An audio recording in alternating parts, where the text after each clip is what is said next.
Yeah. So, Oleg, I don't think that obviously this situation is ideal at all. For Right. me, I love being one-on-one or being in the same space.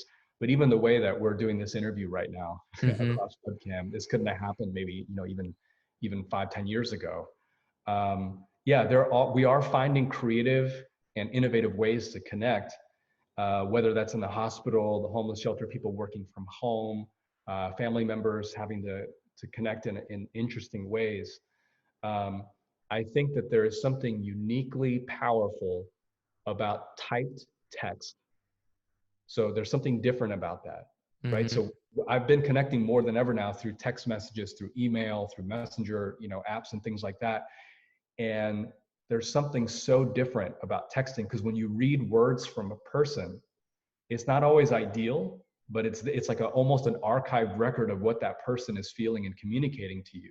So I'm experiencing that in a whole new way. It's almost like we're all writing these little mini letters to each other.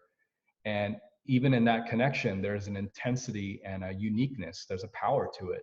That also means that when we send text to each other, it can also be more hurtful sometimes than face to Mm-hmm. face because it's a record that's there. You're Mm-hmm. seeing it, quote unquote in stone and etched.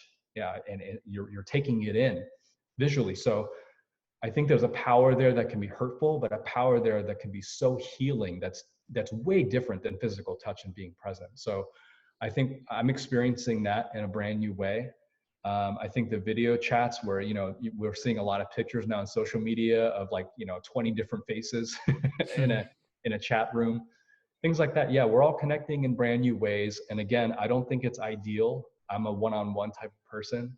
I love being in a space with people. Part of my role, my calling as a chaplain is to do that.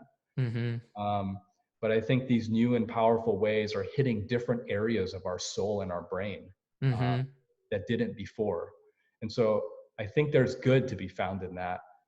And again, not ideal, but there's so much good and so much power in that. And so I think just as kind of a practical takeaway, I've been learning to hit, I've been learning to pause before I hit the send button on things. Mm. Especially now we're all stressed, we're all low key anxious.